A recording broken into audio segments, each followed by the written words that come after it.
Everyone, कैसे हैं आप सभी। आशा करते हैं आप अच्छे होंगे, स्वस्थ होंगे, मस्त होंगे।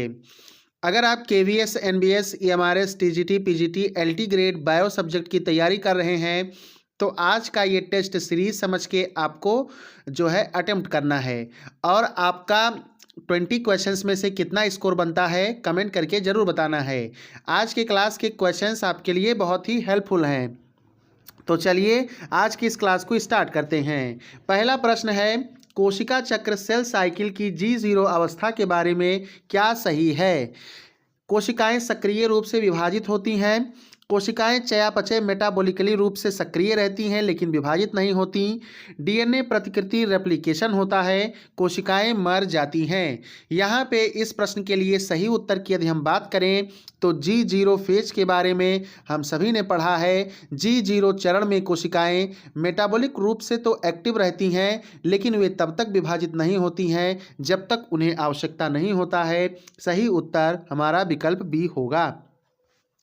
चलेंगे अगले प्रश्न पर। दूसरा प्रश्न है, प्रकाश श्वसन फोटो रेस्पायरेशन के दौरान कार्बन डाइऑक्साइड किस अंगक ऑर्गेनली में मुक्त होती है। चार विकल्प हैं, क्लोरोप्लास्ट, पेरोक्सिसोम, माइटोकॉन्ड्रिया और रिक्तिका।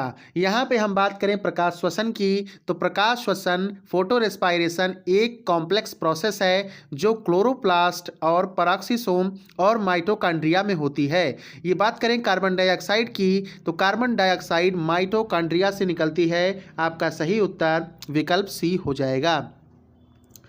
अगला प्रश्न देखेंगे, मानव वृक्क किडनी में काउंटर करंट मैकेनिज्म मुख्य रूप से किसके बीच संचालित होता है।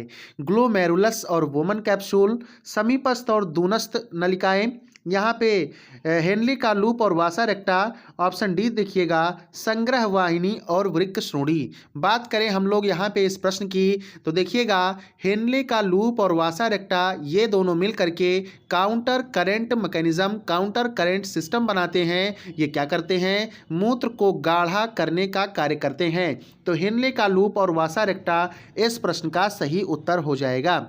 आइए अगला प्रश्न देख लेते हैं।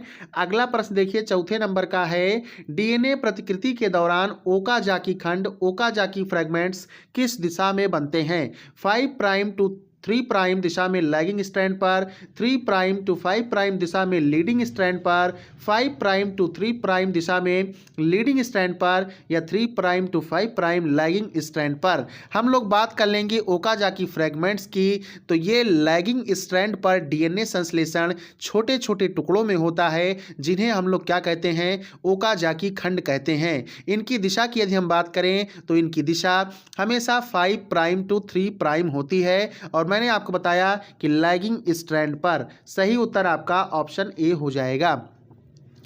आएंगे अगला सवाल देखेंगे। क्वेश्चन 5 आपके स्क्रीन पर है, लैक ओपेरान, यहाँ पे सही कर लेंगे, अ की मात्रा लग गई है। लैक ओपेरान में रिप्रेशन प्रोटीन कहाँ जुड़ता है।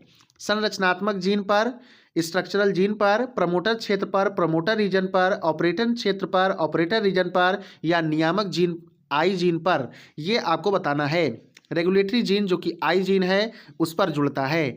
तो हम बात करें लैक ओपेरान की तो रिप्रेसर प्रोटीन ऑपरेशन जो होता है, इसमें रिप्रेशन प्रोटीन ऑपरेटर क्षेत्र से जुड़कर आरएनए पॉलीमरेज को आगे से बढ़ने से रोकता है जिससे ओपेरान ऑफ हो जाता है। ध्यान से सुनिएगा, रिप्रेसर प्रोटीन ये जो है ऑपरेटर एरिया से जुड़ के क्या करता है, आरएनए पॉलीमरेज को आगे बढ़ने से रोकता है और क्या होता है, ओपेरान ऑफ हो जाता है। तो क्या मैंने बताया, ऑपरेटर क्षेत्र से जुड़ता है। सही उत्तर आपका सी हो जाएगा।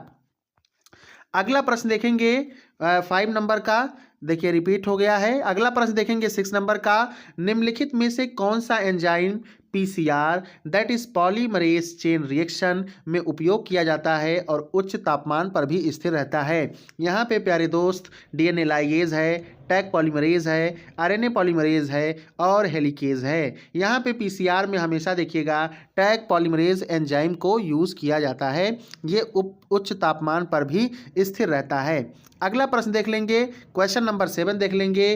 पादप शरीर रचना विज्ञान में क्रांच एनाटमी किन पौधों की विशेषता होती है? यहाँ पे C3 पौधे, C4 पौधे, CAM पौधे और जलीय पौधे हाइड्रोफाइट्स। यहाँ पे देखेंगे जब बात करेंगे इस प्रश्न के लिए उत्तर की, तो C4 प्लांट्स एक एग्जाम्पल हम लोग अगर ले लें तो आप लोग जानते हैं मक्का, मेज। इसमें क्या है भाई, C4 पौधों जैसे मक्का में बंडल शीथ कोशिकाएं होती हैं, बंडल शीथ सेल्स होती हैं। इन्हीं को क्या कहते हैं? क्रांच एनाटमी कहते हैं। ये फोटो रेस्पिरेशन को कम करती हैं। तो C4 पौधों का यहाँ पे क्या हो जाएगा? पादप शरीर रचना विज्ञान में क्रांच एनाटमी C4 पौधों की विशेषता है, जैसे कि मक्का। अब यहाँ पे फ्रेंड्स कमेंट करके आपको बताइएगा C3 पौधे का कोई एग्जाम्पल अगर आपको पता है तो कमेंट करके बताइएगा। चलिए, ये सभी प्रश्न बिल्कुल एक लेवल के हैं। आप अपना आंसर बताइएगा कि कितना 20 में से स्कोर हुआ।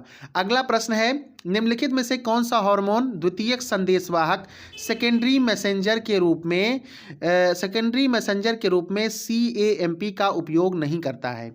सेकेंडरी मैसेंजर के रूप में कौन सा उपयोग नहीं करता है? हम लोग बात करते हैं एपिनेफ्रिन की, हम लोग बात करते हैं ग्लूकेगॉन की, हम लोग बात करते हैं FSH की। तो यहाँ पे देखिए एस्ट्रोजन आपका सही होगा, बाकी ये आपका सेकेंडरी मैसेंजर के रूप में, सेकेंडरी संदेशवाहक के रूप में CAMP का उपयोग करता है। जबकि एस्ट्रोजन जो है एक स्टेरॉइड हार्मोन है, यह कोशिका की झिल्ली को पार करके सीधे इंट्रासेलुलर रिसेप्टर से ज्वाइन होता है। अगला सवाल देखिए 9 नंबर का क्वेश्चन स्क्रीन पर, तंत्रिका आवेग जिसको नर्व इम्पल्स कहते हैं, तो नर्व इम्पल्स के संचरण के दौरान डीपोलराइजेशन किसके कारण से होता है? Polarization and depolarization. तो इसका बताइएगा, देखिएगा क्या आंसर है। ए विकल्प है पोटेशियम प्लस आयनों का बाहर जाना। ऑप्शन बी देखिएगा सोडियम आयनों का अंदर आना। ऑप्शन सी देखिएगा क्लोराइड आयनों का बाहर जाना। और ऑप्शन नंबर डी देखिएगा सोडियम और पोटेशियम पंप का रुकना। यहाँ पे क्या आंसर हो जाएगा? तो देखेंगे इस प्रश्न की जब हम बात करेंगे तो यहाँ पे आपका बी ऑप्शन सही हो जाएगा। जब सोडियम आयनों का अंदर जाना होता है तब डीपोलराइजेशन होता है। यहाँ पे देखिए जब voltage gated sodium plus channel खुलते हैं तो सोडियम आयन तेजी से कोशिका के अंदर जाते हैं, जिससे सतह धनात्मक हो जाती है। यही डीपोलराइजेशन का कारण होता है। अगला प्रश्न देखेंगे 10 नंबर का, अर्धसूत्री विभाजन दैट इज मियोसिस की किस उप अवस्था में क्रॉसिंग ओवर होता है? बहुत ही अच्छा सवाल है। क्रॉसिंग ओवर के बारे में देखिए, क्रॉसिंग ओवर यहाँ पे देखिए इन्होंने दिखाया है, नॉन सिस्टर क्रोमैटिड्स है। फिर देखिए यहाँ पे चल बदलाव, उसके बाद में देखिए क्रॉसिंग ओवर हो गया है 3 स्टेप्स में। तो देखिए लेप्टोटीन अवस्था, जाइगोटीन अवस्था, पैकिटीन अवस्था या फिर डिप्लोटीन अवस्था। तो ये सारी अवस्थाएं आपको पता है भाई, प्रोफेज फर्स्ट की अवस्था है। किसकी? प्रोफेज फर्स्ट की अवस्था है। तो यहाँ पे देखिए ये पैकिटीन स्टेज में क्रॉसिंग ओवर होता है। चलिए अगला सवाल देख लेंगे। अगला सवाल हम लोग देख लेंगे 11 नंबर का, एंजाइम क्रिया के प्रतिस्पर्धी निरोधात्मक कॉम्पिटिटिव इनहिबिटर्स में क्या होता है? कॉम्पिटिटिव इनहिबिटर्स की क्या हम लोग बात कर लेंगे, इसमें क्या होता है? तो देखिए Vmax बढ़ता है या फिर Km बढ़ता है या फिर Km घटता है या फिर Vmax घटता है। तो यहाँ पे देखिए प्रतिस्पर्धी अवरोध में कॉम्पिटिटिव इनहिबिटर्स में एंजाइम की सबस्ट्रेट के प्रति आत्मीयता, जिसको एफिनिटी कहा जाता है, वो कम हो जाती है। और जैसे ही एफिनिटी लो होती है उससे Km का मान बढ़ जाता है। तो सही उत्तर आपका ऑप्शन बी हो जाएगा।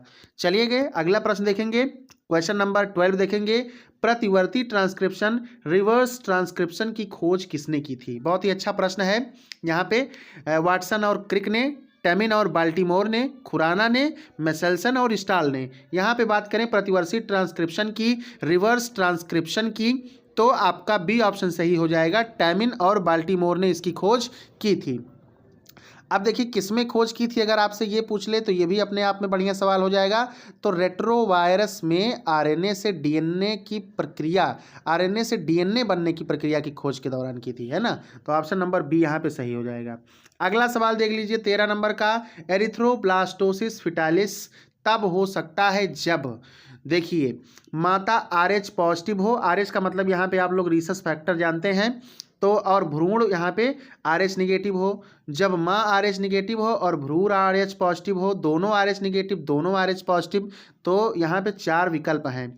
तो देखिएगा एरिथ्रोब्लास्टोसिस फिटालिस में माता का जो है निगेटिव और भ्रूण का जो है जब पॉजिटिव होता है तभी यहाँ पे क्या है, एरिथ्रोब्लास्टोसिस फिटालिस देखने को मिलता है। आगे देखेंगे दोस्त अगला सवाल, एक पारिस्थितिकी तंत्र में नेट प्राइमरी प्रोडक्टिविटी NPP क्या है। बहुत ही अच्छा सवाल है। तो GPP प्लस श्वसन हानि, रेस्पिरेशन लॉस, GPP माइनस श्वसन हानि, केवल श्वसन हानि, या फिर कुल सौर ऊर्जा का अवशोषण। तो यहाँ पे नेट प्राइमरी प्रोडक्टिविटी जो है ये यहाँ पे gross primary productivity minus respiration loss, सही उत्तर आपका विकल्प बी है। अगला प्रश्न देखेंगे हम लोग, क्वेश्चन नंबर 15 देखेंगे, राइबोसोम के अंदर पेप्टाइड बॉन्ड का निर्माण किसके द्वारा उत्प्रेरित होता है। बहुत ही अच्छा क्वेश्चन है, जबरदस्त प्रश्न है। तो पेप्टाइडिल ट्रांसफरेज राइबोजाइम के कारण, amino acid transfer ribonucleic acid के द्वारा, सिंथेटिस के द्वारा, या फिर DNA पॉलीमरेज के द्वारा, या फिर एंडोन्यूक्लियस के द्वारा। यहाँ पे देखिए पेप्टाइडिल ट्रांसफरेज राइबोसाइम के द्वारा राइबोसोम के अंदर पेप्टाइड बॉन्ड का निर्माण उत्प्रेरित होता है। यहाँ पे सही उत्तर ऑप्शन आपका ए हो जाएगा। अगला प्रश्न देखेंगे, 16 नंबर का, महत्वपूर्ण ही है प्रश्न। सभी के सभी प्रश्न एक लेवल के हैं, आपको मैं अनुभव हो रहा होगा। कवक फंजाई की कोशिका भित्ति मुख्य रूप से किसकी बनी होती है। तो ये थोड़ा इजी ही समझ लीजिए, तो ये काइटिन की बनी होती है। का से कवक और का से काइटिन, ये बात आपको याद रखना है। तो काइटिन की बनी कोशिका भित्ति होती है कवक की।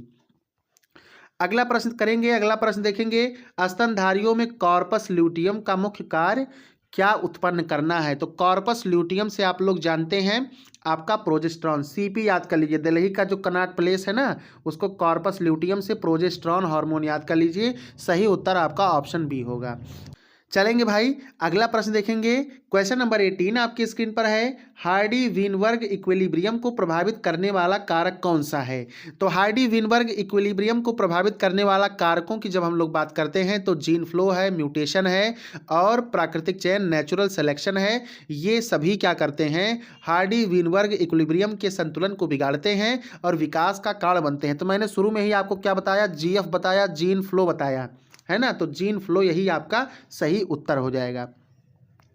अगला प्रश्न देखेंगे, श्वसन गुणांक रेस्पिरेटरी कोशिएंट RQ का मान 1 से कम कब होता है।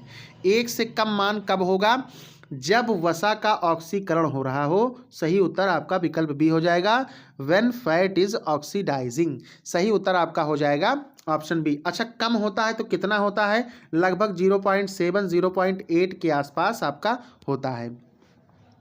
अगला प्रश्न देखेंगे, क्वेश्चन नंबर 20 और आज की इस क्लास का सेशन का लास्ट प्रश्न है, प्रतिबंध एंडोन्यूक्लिएज रेस्ट्रिक्शन एंडोन्यूक्लिएजेस का उपयोग जेनेटिक इंजीनियरिंग में क्यों किया जाता है। तो DNA को जोड़ने के लिए, या फिर यहाँ पे DNA को विशिष्ट अनुक्रमों को काटने के लिए। अच्छा, एक चीज़ इसमें आप सबसे पहले ये समझिए कि एंडोन्यूक्लिएजेस जो होते हैं इनको मॉलिक्यूलर, यहाँ पे न्यूक्लिएजेस बेसिकली टर्म यूज़ किया जाता है। तो न्यूक्लिएजेस जो होते हैं इनको मॉलिक्यूलर सीजर्स के नाम से जानते हैं। अब 2 प्रकार के होते हैं, एक तो एंडोन्यूक्लिएज जो यहाँ पे इन एंडो का मतलब समझ रहे हैं आप लोग, और एक होता है आपका एक्सोन्यूक्लिएजेस। तो सही उत्तर यहाँ पर आपका क्या हो जाएगा, तो काटने के लिए आपको समझ में आ गया है। तो क्या काटना है, विशिष्ट अनुक्रमों पर काटना है DNA को। आपका सही उत्तर ऑप्शन बी हो जाएगा। जबकि प्रकृति शुरू करने के लिए नहीं, संश्लेषण शुरू नहीं, जोड़ने के लिए नहीं। जोड़ने के लिए तो बिल्कुल नहीं होगा क्योंकि ये मॉलिक्यूलर सीजर्स है। तो एंडोन्यूक्लिएजेस को क्या करते हैं, DNA को विशिष्ट अनुक्रमों पर काटने के लिए। प्यारे भाइयों, आज का प्रश्न यहीं तक था। आप लोग अपना स्कोर 20 आउट ऑफ 20 कमेंट करके बताएंगे कि कितना मिला। क्या 20 आउट ऑफ 20 मिल गया। अब चूंकि मुझे तो भाई मिल गया क्योंकि मैंने वीडियो तैयार किया है, लेकिन आप भी बताइएगा। अगर मान लीजिए ऐसे ही तैयारी रखते हैं तो बहुत ही अच्छा आपके लिए हेल्पफुल हो जाएगा। चलिए मिलते हैं एक नए जोश के साथ। जय हिंद, जय भारत, वंदे मातरम।